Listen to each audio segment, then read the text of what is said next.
c'est comme celle que Paul est en train de décrire dans sa deuxième lettre à Timothée.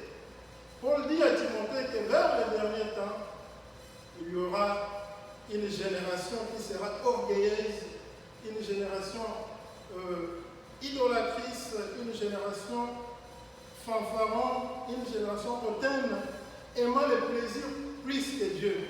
Si vous pouvez les lire dans les deuxième épître, lettre de Paul à Timothée, dans son chapitre 3, du 1 à 4. Cette génération, c'est une génération qui est en train de traverser sous des bruits ambiants. Mais la Bible dit ceci dans Daniel, chapitre 31, lui 11 plutôt, verset 31, que ceux qui connaissent leur Dieu les serviront. Et c'est un peu comme les temps de Noé, je dirais.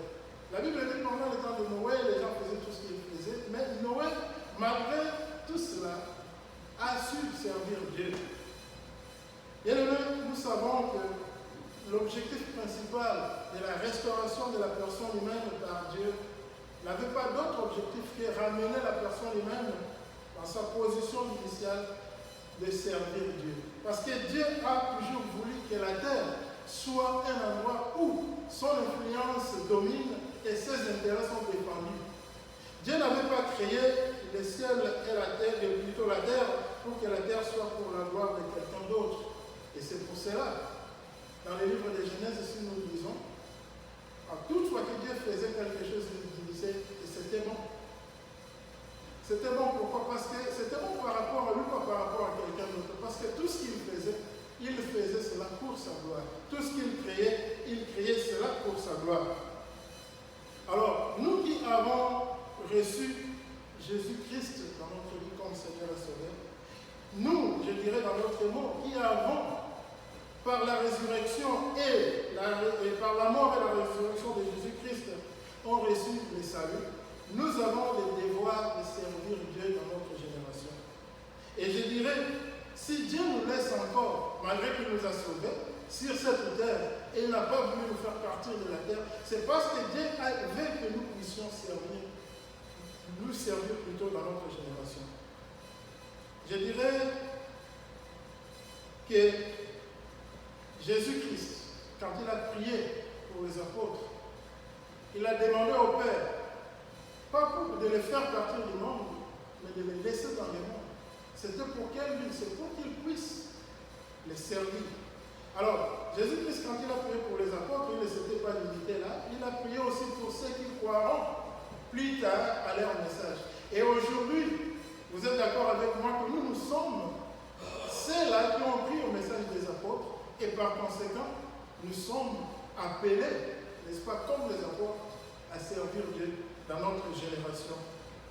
Il faut le dire qu'avant notre restauration, nous vivions une vie rebelle, parce que toute personne humaine qui vient dans ce monde vient sous l'emblème de l'ancêtre Adam, qui était rebelle, qui avait péché dans le jardin de l'Éden, et par conséquent, toute personne qui n'a pas Christ dans lui vit une vie rebelle contre Dieu. Aujourd'hui, nous avons des hommes et des femmes, et des gens qui se demandent mais pourquoi est-ce qu'ils sont sur la terre?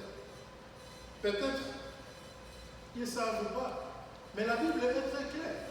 Dans ce passage que nous venons de lire, la Bible nous démontre clairement pourquoi la terre a été créée, pourquoi d'abord la création dans son entièreté, et pour qui cela a été créé. Bien aimé, le monde, tout ce qui l'habite, comme la Bible venait de nous le dire, appartient à Dieu. Et par conséquent, il n'y a pas d'autre raison pour que tout ce qui existe puisse exister, si pas servir Dieu. Et par conséquent, nous qui avons reçu Jésus-Christ dans notre vie, nous sommes appelés à servir Dieu dans notre génération. La Bible nous donne la biographie complète de David.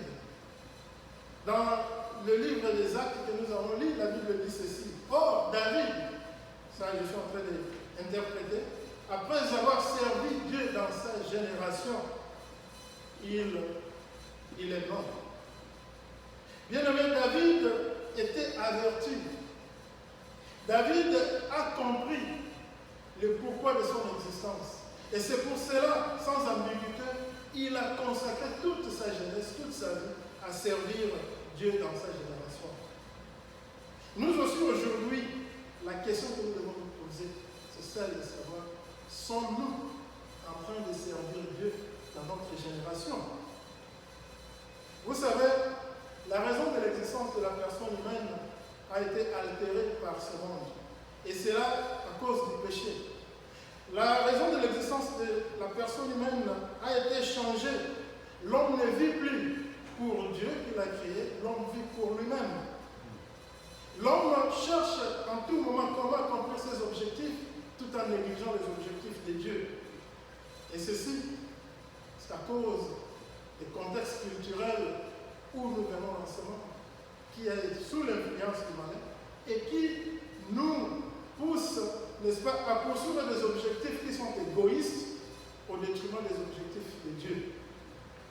La valeur de la personne humaine dans le monde aujourd'hui est mesurée par rapport à ses accomplissements ou par rapport à tout ce qu'il a acquis comme bien matériel ou niveau intellectuel, position dans la société ou d'autres biens de ce monde. Bien-aimés, la raison de l'existence ou la valeur de la personne humaine ne peut pas être mesurée par rapport à toutes ces choses. Pourquoi? Parce que Dieu a créé l'homme à son image. Et en créant l'homme à son image, Dieu a mis des potentialités. Dieu a donné à l'homme la capacité, pas pour autre raison que de lui servir. J'ai entendu un homme politique appeler les gens des perdants. Pourquoi est-ce qu'il les appelle les perdants? C'est parce qu'ils n'ont pas atteint ou ils n'ont pas accompli ce que lui a pu accomplir. Parce qu'ils n'ont pas atteint le niveau intellectuel peut-être que lui a atteint. Et par conséquent, ils considèrent ceux-là qui ne sont pas comme lui les perdants. Et ceci peut-être, beaucoup de gens partagent cela. Le fait de n'avoir pas atteint un certain niveau dans la société ou avoir reçu ou avoir plutôt acquis certains biens matériels de ce monde, les gens peuvent se retrouver comme s'ils sont des perdants. Mais je dirais que non. La raison de l'existence de la personne humaine, c'est dans sa capacité d'utiliser des potentialités, des ressources que Dieu lui a données pour servir Dieu dans sa génération. David, bien-aimé, a servi Dieu.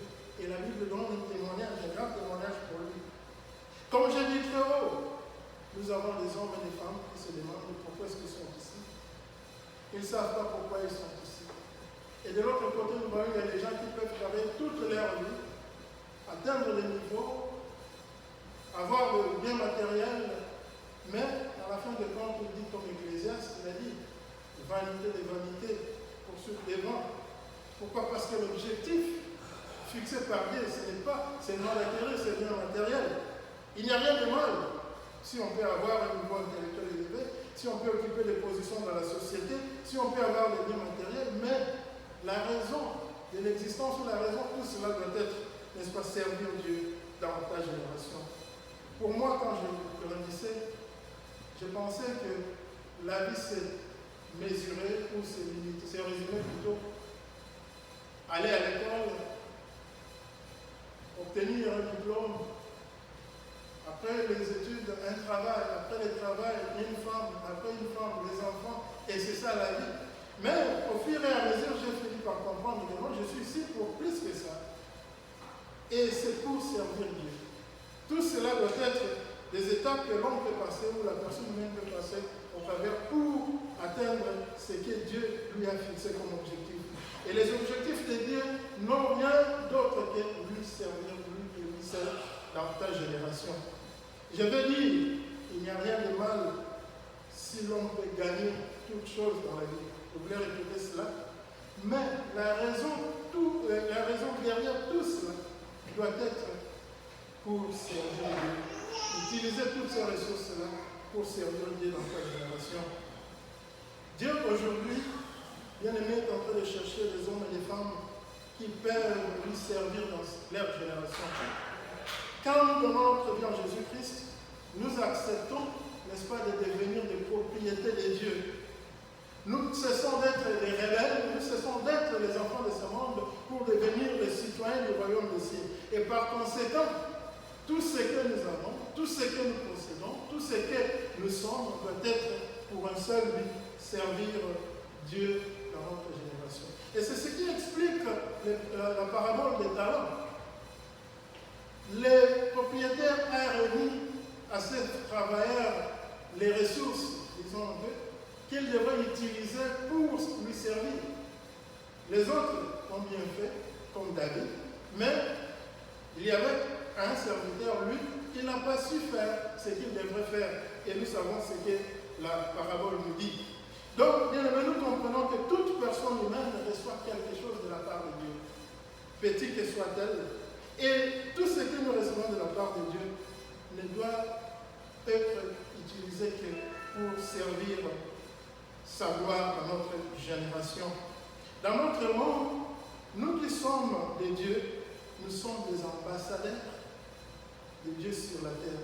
Et notre mission n'est pas autre que représenter Dieu, servir les intérêts de Dieu. Dans le domaine diplomatique, un ambassadeur qui ne défend pas les intérêts de son pays, je crois qu'on va le rappeler tout de suite là parce qu'il devient ennemi et il sera peut-être exécuté. Alors, bien aimé, nous comprenons que, comme la Bible dit, nous sommes les temples du Saint-Esprit. L'Esprit de Dieu qui habite dans nous, c'est celui qui fait de nous des ambassadeurs. Et si les hommes, les humains plutôt dans ce monde, veulent connaître de la part de Dieu, c'est au travers de nous qu'on doit voir, qu'on doit connaître. Pourquoi? Parce que nous servons Dieu dans notre génération. La question que vous pouvez vous poser, c'est peut-être de savoir comment est-ce que David a su servir Dieu dans sa génération.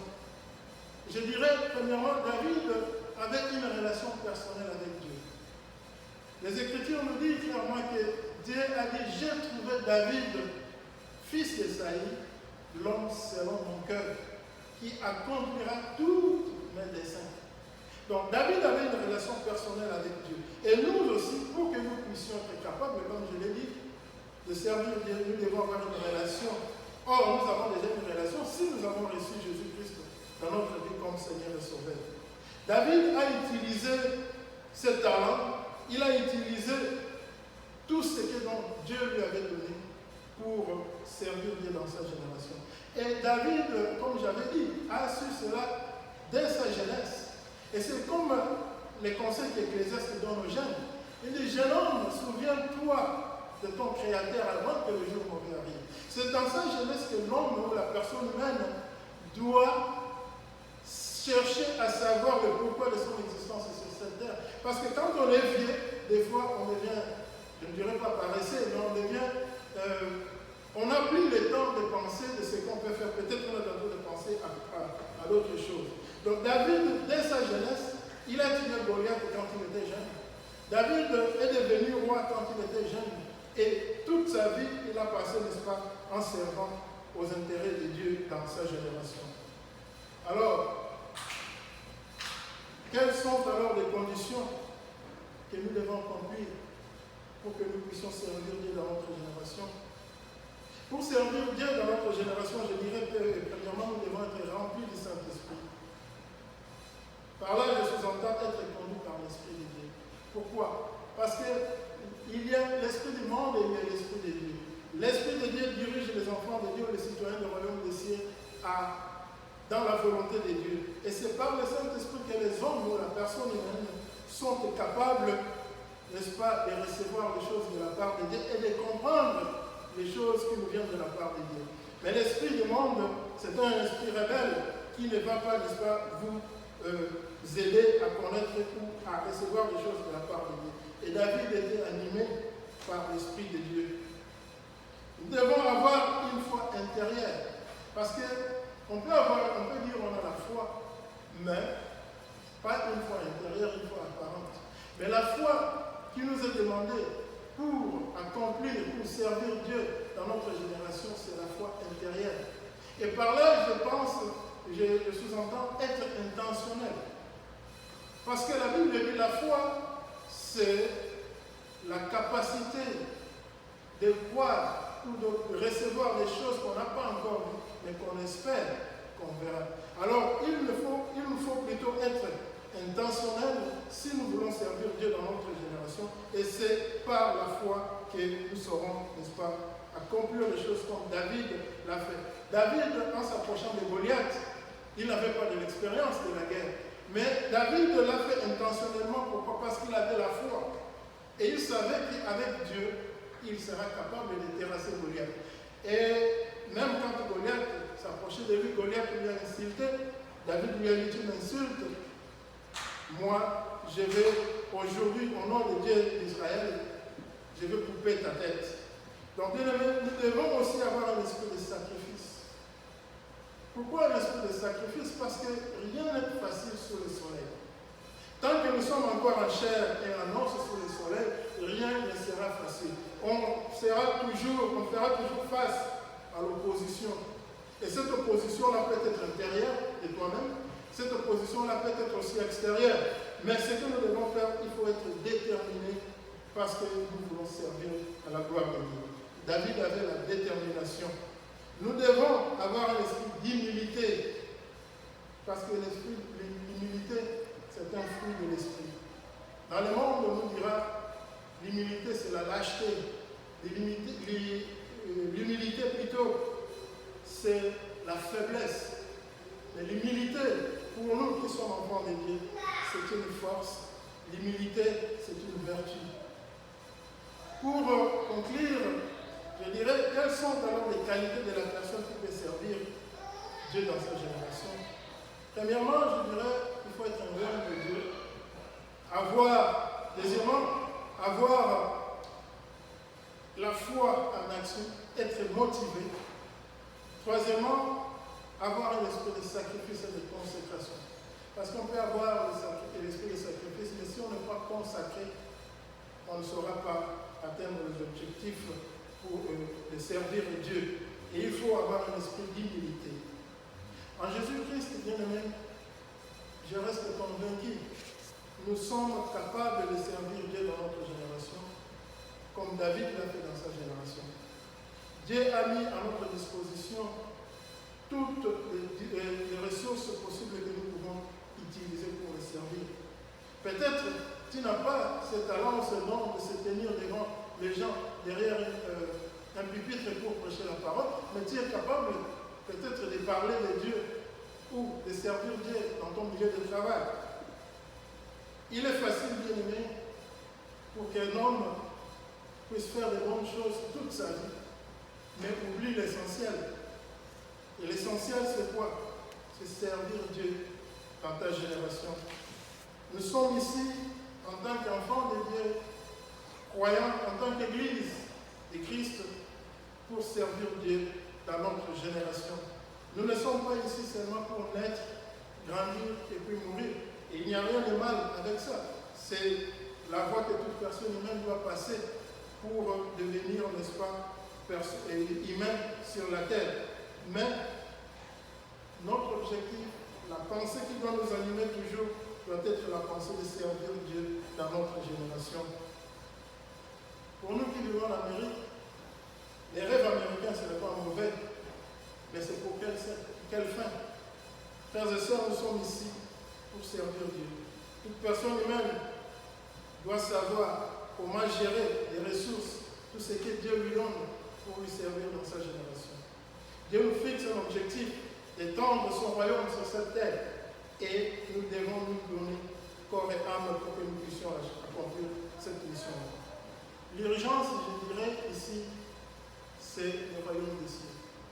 Le royaume des cieux, ce n'est pas pour demain. Le royaume des cieux, c'est aujourd'hui. Alors, nous devons tout faire pour utiliser ce que Dieu nous donne en termes personnels et collectifs pour que nous puissions servir ses intérêts ou les intérêts de son royaume sur cette terre. Enfin, l'Église évangélique française de New York, il est temps de sortir du statu quo pour servir Dieu dans ces quartiers, servir Dieu dans cette ville, et pourquoi pas dans le monde entier.